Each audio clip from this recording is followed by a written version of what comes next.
Chapter 14. Subject: Lead Intel Officer Knuffer. Species: Isolin. Description: Mammalian shoconoid. No tail. 5'9", 1.75 meters average height. 180 pounds, 81.6 kilograms average weight. 95-year life expectancy. Station: Iritona 3. Location: Illyra 2. Iritona 3 was a pretty boring assignment most of the time. Occasionally we'd see something weird, but it would always either be somebody under the influence or a rock. In theory, we were a military scouting station designed to watch deep space for enemy contacts. But we were on the wrong side of the Republic to be getting any action. The Omni Union would have to go well out of their way to get to us, and it genuinely wasn't worth it. We weren't guarding a colony or anything important. We were just here as an early warning system for the populated systems that you would have to warp through us to get to. I reckon that an enemy probably wouldn't even exit warp on their way through. That's probably why we didn't have any assigned military vessels, just scout ships and station defenses. Scout ships are about half the size of normal corvettes and don't have even half as much ordnance, so they're just about useless in a fight. The only real time we see military vessels is when they come for dry dock repairs, which isn't often. We've also got civvies. They stop off to trade with each other, fix their ships, and rest on longer journeys. The income the station makes from the civilian ventures is likely what keeps it running, if my pay were any indicator. I gazed out the viewport into the stars in quiet contemplation when the proximity alarm sounded. Unknown? Ma'am, unknown contact just exited warp right outside the system, Blinus, my Duliki second in command, said as he looked up at me. I looked at the readout. For sensors, they weren't really making any sense. They were definitely picking up warp leftovers and were definitely picking up an object, but if it weren't for the warp signature, I'd swear this thing had to be a small comet. It's too large to be a ship, but unless comets have secretly been sentient this entire time, they don't warp. We're going to need a better look at this thing. Do we have any scanning vessels aboard the station that we can send? I asked. Blinus looked back at his console. No, ma'am. They've all been sent out by High Command. Something about warp fluctuations. Damn, I said as a thought occurred to me. Do we have any diplomatic vessels aboard?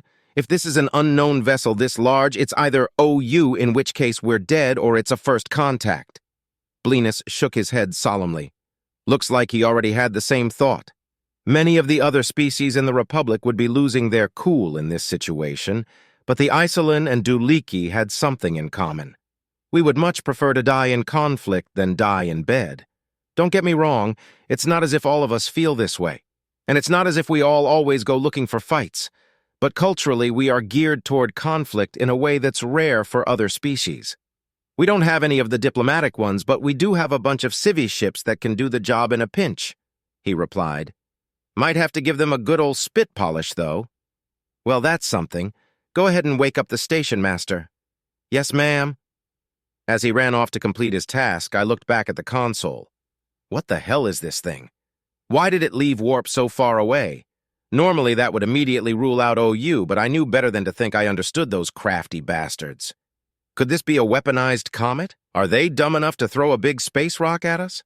Probably not. Even this fringe station has enough ordnance to turn it into pebbles that our shields would make short work of. Then the object began to move toward us. It was moving fast for an object its size.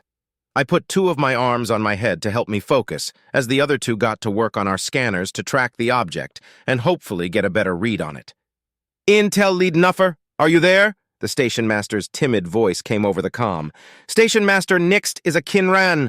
The Kinran are known for being one of the least aggressive but most intimidating species in the Republic. This is because most sentients have fears regarding bugs that date back to when we were barely our own species, and the Kinran are particularly terrifying to look at. They have 10 limbs which have 4 joints each.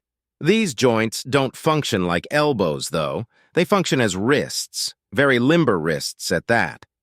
Watching one work at a station is both unnerving and impressive. Due to their scary looks and gentle nature, they typically don't rise in rank. Nixt was an exception to this. Despite his protests, he had been forced into the rank of station master by the previous station master. The old SM had been impressed with Nixt's work ethic and had demanded his promotion. Honestly, everyone on the station adores Nixt, from afar. Yes, Station Master Nixt, I replied. What's the situation? Blenus was speaking very quickly, and I think I heard something about a first contact, Nixt said with a barely controlled panic. Well, an object the size of a small comet just exited warp right outside the system. As you know, comets don't warp. Actually, they can. If they manage to enter a wormhole, Nixt began excitedly. A wormhole? Yeah, I get that. And while that is technically a type of warp, it doesn't leave this kind of signature when it exits the other side of the wormhole. Also, the object was stationary for a time and is now traveling toward us, I interrupted. Oh? The station master said bleakly. And you're certain this isn't the Omni Union? Nope, not certain of anything at this point. But the OU aren't dumb enough to waste resources throwing rocks at us, which means that, like it or not, this big boy is a ship. And if it's an OU ship, we're dead. Simple as that. So we might as well assume it's an unknown species and prepare first contact protocols, right? I said, beaming at how calmly intelligent I was being.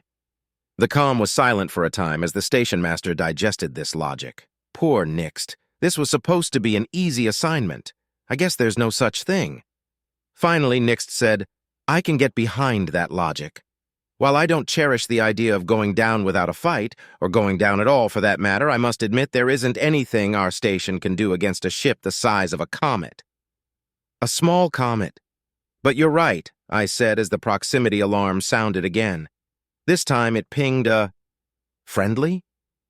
I looked back to the console and saw a smaller object leaving the larger one. The scanners identified it as the RSV Loalana. Not a ship that I'd heard of, so I pulled up its service record. A bunch of it was classified, go figure, but it wasn't due to report for another week. So they went on whatever mission they went on and found that.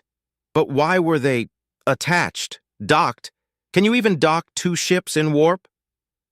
Before my head began swimming, I forwarded the data to the station master. Oh? Well, this is good news, right? Nixt said. Maybe. It's definitely one of ours, but I don't know what mission it was on or why it's with that ship. Could be that the big one caught ours and took it over, I replied. Or it could be that they were guiding it here in accordance with first contact protocol, but that doesn't explain why the sensors only showed the one contact at first. Either way, if they're alive, they've got one hell of a story to tell. Right.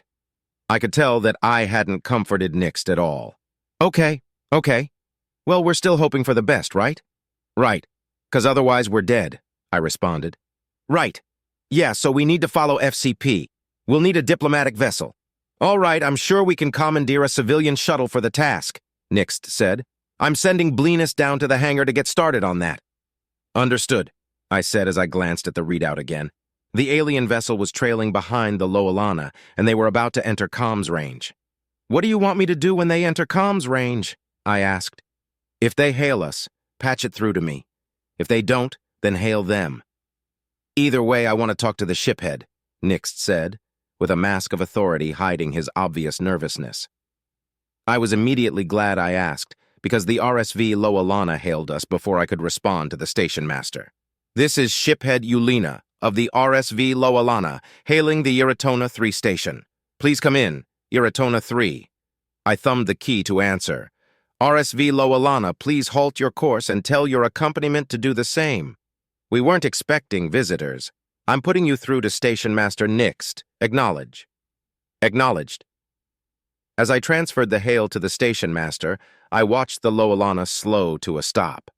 It took about as long as it normally did, and the reason I noticed that was that the massive hulk of a ship stopped almost immediately. Great. Not only do they build bigger than we do, but they build better than we do. I secretly hoped that their braking thrusters were the only tech they had that was more advanced than ours. Even if they joined the Republic. If they were advanced enough, it would cause a shift in the power dynamic that would be very frustrating for the other member species. A lot of people have this belief that seniority should matter, but it doesn't. When the Oyan had joined the Republic, their massive population and territory had caused them to have a lot of senators and thereby a lot of influence. More than most of the member species, and there had been a lot of unrest. But for a species to be represented properly, seniority couldn't matter. A species with a handful of systems and a population of 2 trillion shouldn't be allowed to tell a species with dozens of systems and dozens of trillions of citizens how to live their lives. The station master interrupted my thoughts on democratic representation. Knuffer, the RSV Loalana is going to need clearance to dock at the repair bay. Their FTLD isn't working. They'll also need access to the station. 10 special guests, 18 standard guests, 6 shipments. Understood on it, I said. Special guests are wounded, shipments are dead. I don't know why we used code to talk about it. Maybe it was because it felt disrespectful or because calling them wounded or dead made it too real. Whatever the case, I found myself wondering how it happened.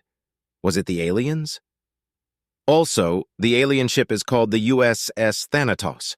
Shiphead Yulina will be briefing me once they dock. I've given the go-ahead for the Thanatos to maintain distance. Not that they could dock, even if they wanted to, Nixt continued. Yeah, they're way too big for that. All right, I'll keep an eye on them. Let me know what Yulina says, I replied. I'm certain it's going to be interesting. Yes, Nixt said. Let's hope it's interesting in a good way, though.